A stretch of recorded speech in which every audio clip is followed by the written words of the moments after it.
In this video, I want to make the case for having a tracking template set up in your DAW. Very often when discussing templates, we're talking about mixing templates. And I've even done a couple of videos of these myself, which you can go and see on my channel, showing exactly how I set up a mixing session. And I've got a template with all of the routing, all of the sends, the FX. I can just load everything in and it's pretty much ready to go without having to spend an hour or more setting up all of the sends, returns, FX tracks, all of the routing. I can just get on with the job of mixing. Well, I do the exact same thing in a recording or a tracking session as well. Have a template set up so that I can just get on with the job of recording, writing, whatever it is that you're doing in that session. Very often when I'm writing a song, part of that process for me is getting a guide track down. I'll put a guide guitar, guide vocal, and then from there I can start to figure out the production, the arrangement. Similarly, when I have a client, an artist coming here to record with me, having a template that I can just open and we can instantly get to recording, to putting the guide, to doing whatever it is that we need to do, having that ready to go is such a time saver, and it helps us keep in the creative zone. Nothing kills creativity more than having your flow interrupted and having to spend time setting things up. Now, I know some engineers actually like to mix as they go along, so they'll record into the mix template and mix the track as they record, and this is a totally legit way to work. But me personally, I like to keep the two processes separate. I will do some mixing as I go along, and if you've watched any of my previous videos,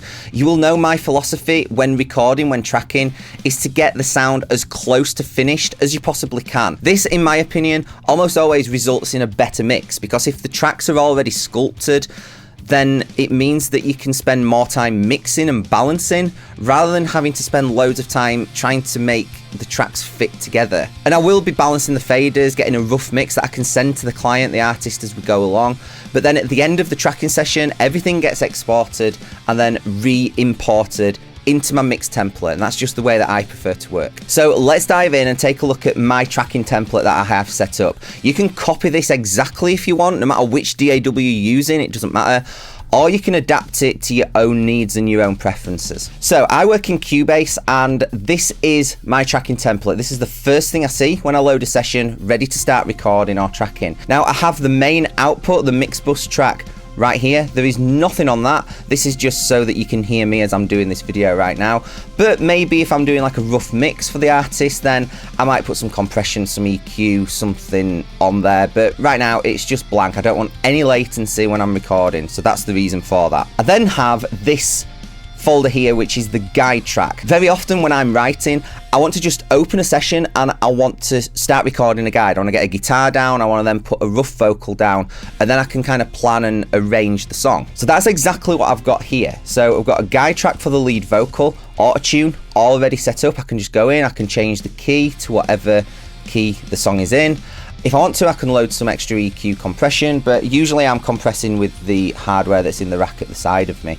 I also have another track here which I can put a guide guitar down, maybe an acoustic guitar, electric guitar, just something to sing along to, nothing on here. But crucially, all of the routing, the ins, the outs are all set up in this session, ready to go. So I've got two inputs, I've got input 3 and 4 on my interface, so all I have to do is just plug a microphone straight into those ins and we're ready to go. We can start tracking. Now I also have a reverb setup. If we jump down to this FX channel folder here, many singers, myself included, will like a little bit of reverb in the cans while they're recording. It can just help you get a little bit more into the zone. It can make your vocal just sound a little bit more finished while you're tracking, and that can deliver a better performance for most singers.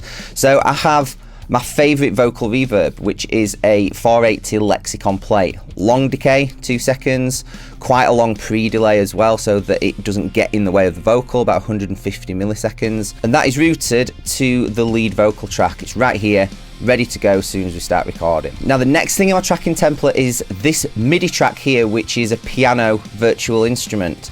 They say the best songs should sound great even just with a vocal and acoustic guitar or a vocal and piano. So if I'm not recording a guide guitar, then I'm probably going to put a guide piano down. Most songs that I write, I'm doing pop, rock, country, they've got some sort of piano in, so just having a piano already loaded, ready to go, is a big time saver. There's loads of really great piano virtual instruments. 9 times out of 10, I'm going to get the sound I want from Addictive Keys. But equally, if that's not working for me, you can just go into the virtual instruments, you can switch it out to a different piano. It's really not a big deal, but it's just there, it's ready to go. I've got the keyboard at the side of me. We can start tracking. Now again, because I'm mostly writing or producing pop, rock, country music, there's almost certainly going to be some drums. So this MIDI track here has got one of my favourite drum instruments loaded right up on it. That is Superior Drummer 3. Super versatile, you can get pretty much any drum sound you want from this. But equally, I also love using slate drums as well. SSD5 has some incredible kits, especially for rock, pop punk music. So I can very easily just switch this to SSD5. All of the routing is all set up, so we can just pop next door, sit behind the drum kit, and we're ready to start tracking drums. Having all of this set up in a template means that you can open a session and you can instantly start recording, start tracking, start writing without having to spend time creating tracks, setting up sends, setting up reverbs for the singer, color coding everything how you like it. You can see I like to have my vocals in pink, my guitars in blue, etc. This helps keep the session neat, organized and tidy, and you can just stay in that creative zone, and this is where you are going to write and record and perform your absolute best. Now, when it comes to writing songs, most songwriters don't struggle for ideas. In fact, quite the opposite. If you're like most songwriters, you probably have a million ideas and a million hooks all floating around your head, or maybe hummed into the voice notes app of your phone. Now, the problem with this is if you have a great song idea while you're out and about and you have to wait until you get home or to the studio to do something with it, chances are you will have forgot it. Similarly, if you're using the voice notes app of your phone, all of those older song ideas, as you add more new ideas in, the older ones just get pushed further and further down, potentially getting forgotten about forever. Or even worse, you get a new phone and everything gets lost forever. I've talked to numerous songwriters and artists that this has happened to, and how many great song ideas have been forgotten or lost forever due to this problem. Well, I've got a solution, and it's called the Songwriters Project Organiser.